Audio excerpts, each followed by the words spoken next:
remember when FBI Director Kash Patel directly contradicted his own lawsuit against the Atlantic while trying to defend himself to the media? Your lawsuit contends that you were not able to log into the system. What did you think after you were unable to log into the system? Let's have a survey. How many of you people believe that's true? Hang on. Did you communicate? You asked the question. Let me answer it. No, let me.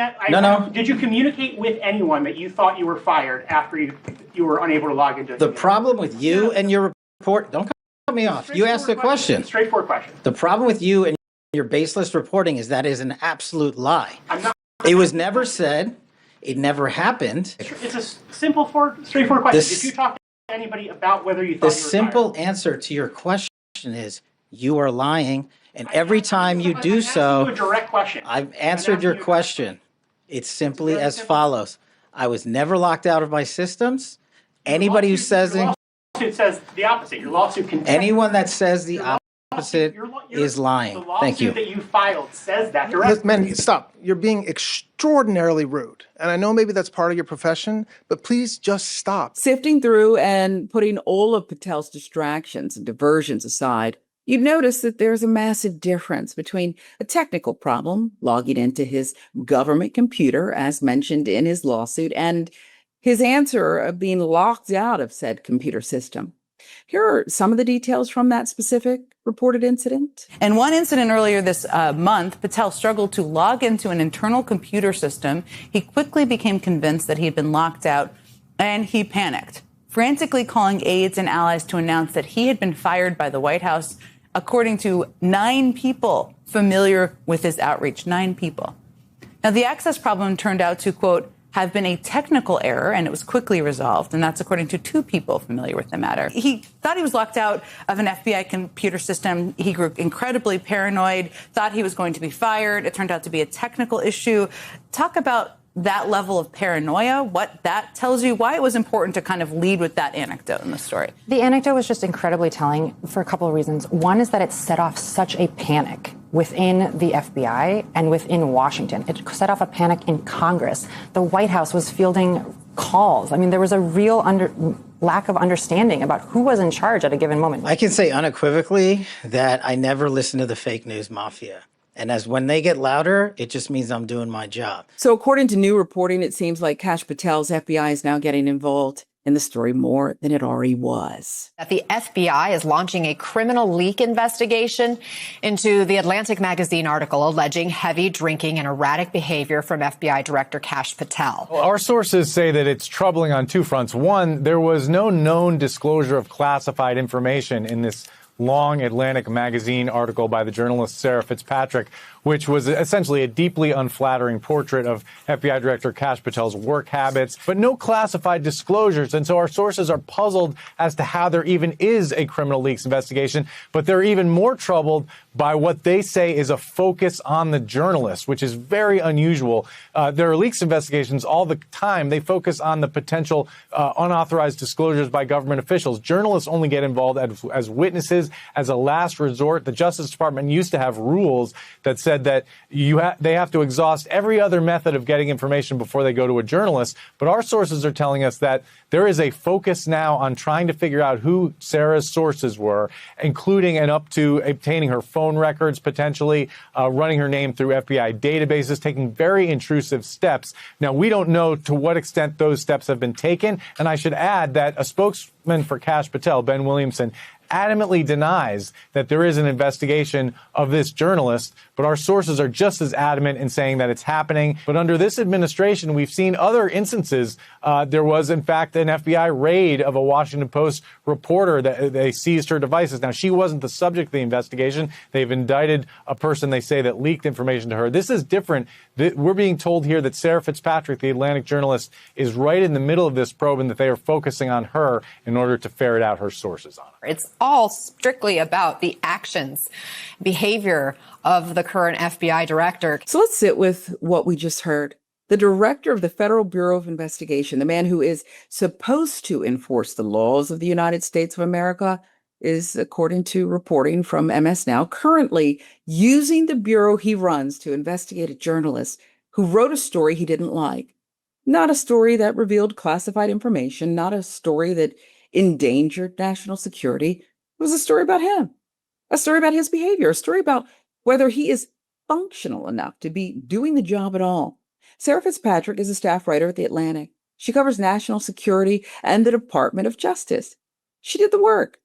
She talked to more than 24 sources. She got it corroborated. She published it. And what The Atlantic stands by, what those sources stand by, is Kash Patel, the head of the FBI, has a drinking problem so visible that his security detail has had trouble waking him up in the morning. That meetings have been rescheduled because of his nights. That, on at least one occasion, somebody had to request the kind of, breaching equipment SWAT teams use to get into a building because the director of the FBI was unreachable behind a locked door. And his response to that reporting was not to address it, not to dispute it on the merits, not to release a single document or statement that countered a single one of those claims. His response was to file a lawsuit. And if MS Now is correct, to point the FBI itself at the reporter who wrote the story. The agents working on it know exactly what is happening. One of them told MS Now, and I want you to hear this clearly, they know they are not supposed to do this, but if they don't go forward, they could lose their jobs. So you're damned if you do and damned if you don't. That is a sworn law enforcement officer of the United States telling a reporter that the leadership of his own agency is asking him to do something he believes is illegal and threatening his career if he refuses. It's not a healthy bureau. That is not a functioning democracy. That is the FBI being turned into a, personal protection racket for the man at the top. And this is not a one-off. This is a pattern. Last month, the Times reported that the FBI opened an investigation into one of their own reporters for a story about Patel's girlfriend's security detail, Frank Figluzzi, former FBI counterintelligence chief, the guy who used to go on Morning Joe, said something Patel didn't like, and the FBI opened an internal inquiry into him. Patel sued him. A judge threw the lawsuit out and said Figluzzi's comments were hyperbole. Hannah Natanson at the Washington Post had her home searched in January. Court authorized 2 computers, a recorder, a phone, a hard drive seized, even though she wasn't the target of the investigation. 2 federal judges since have forbidden the government from even examining what they took. She just won the Pulitzer Prize for her Doge reporting on Monday. This is what MAGA does when it has institutional power. Donald Trump told you what he was going to do. He said he was going to come after the press. Kash Patel told you what he was going to do. 2023 on Steve Bannon's podcast, Patel said, quote, he planned to come after members of the media for their 2020 election coverage with criminal or civil charges. He named names. He wrote a book called Government Gangsters with a list of so-called enemies inside the government. And then America gave him the FBI. And this is what the FBI now looks like. Polygraphs of agents to find leakers, questions in those polygraphs about whether you've ever said anything bad about the director or the president, firings, purges, internal investigations of people who push back. An insider threats unit in Huntsville, Alabama, reportedly used to target a reporter, and a director who, when asked by Sarah Fitzpatrick to respond to her reporting, sent back, quote, print it, all false. I'll see you in court. Bring your checkbook. That is not the language of a law enforcement officer. That is, the language of a mob boss. And look, it's tempting to lay all of this at the feet of President Donald Trump. And to be clear, he is the single biggest threat to American press freedom today. But the mere fact that we fell from 57th last year tells us that this isn't just a Trump problem. We have structural deficiencies that are imperiling the future of press freedom in this country. Press freedom is enshrined in the First Amendment. Journalism is the only profession actually called out by the Bill of Rights. But when you dig into it, it becomes a little bit less surprising. You think about the economics of the news industry right now. Thousands of jobs lost over recent years, an average of 2 local newspapers closing every week in this country, and tens of millions of Americans living in news deserts. Meanwhile, there's a great deal of consolidation of the media with fewer and fewer people owning the airwaves and owning the conduits of digital information. We have a crisis of trust in the news media. The esteem that the public holds journalism in has never been lower. We have politicians regularly emboldened to attack individual journalists and media outlets. And, we have a safety problem in this country. There is a startlingly high incidence of violence against journalists. And what we've especially seen in 2025 is violence committed by law enforcement agents, particularly masked, anonymous law enforcement agents who are policing protests, particularly the No Kings protests or anti-ICE protests, and journalists getting caught up in that. Dozens and dozens of very violent incidents against journalists, sending them to the hospital, causing journalists to be blinded. One lost a finger, concussions, visits to the ER. These are very serious conditions. And this is bigger than Kash Patel because the threat to the press in this country is not coming from one direction. It is coming from two. Direction number one is the government, the Trump administration, the FBI, Justice Department. In April 2025, Pam Bondi, before she got fired, repealed the policy Merrick Garland put in place to protect journalists and their records from federal subpoena. Policy existed for a reason.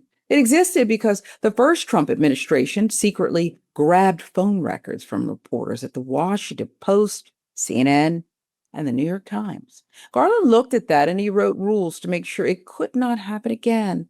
Bondi tore those rules up, and now we're watching in real time what that means. An FBI insider threats unit allegedly running down a reporter who covers the FBI, but direction number two is the part that doesn't get said often enough.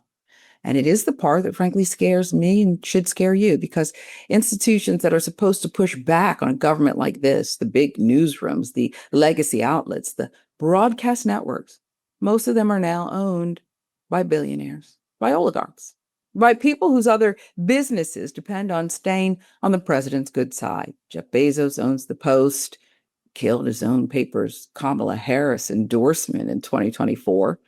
Patrick Soon-Shion did the same thing at the LA Times. David Ellison and the Skydance family, they bought CBS, and one of the first things they did was bring in Barry Weiss to run CBS. Sinclair has been quietly buying up local stations for years. ABC paid Donald Trump $15 million to settle a defamation suit. A lot of legal experts thought ABC could have won easily.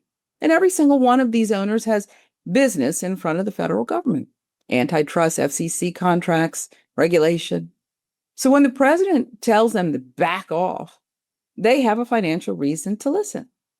And that is before the FBI ever sends a signal agent. So the journalist in this country today is being squeezed from both sides. From above by a federal government that has stopped pretending to respect the First Amendment, and from inside the building by owners who would rather kill a story than risk a contract. And the reporters in the middle of that, Sarah Fitzpatrick, Hannah Nathanson, the people whose names you don't know yet, are the only thing standing between the public and a black box. If we lose them, we don't lose journalism. We lose the ability to know what our government is doing. We lose the ability to make an informed vote. We lose the ability eventually to call ourselves a free country with a straight face. So when Kash Patel sues the Atlantic, when his FBI allegedly opens a file on Sarah Fitzpatrick, when an agent says they know they're not supposed to do this, understand what's happening. It's not about one reporter. This is not about one director. This is about whether, well, the next reporter, the one watching all of this from the sidelines, deciding whether to make the call, whether to pursue the lead, whether to file the story, picks up the phone or puts it down.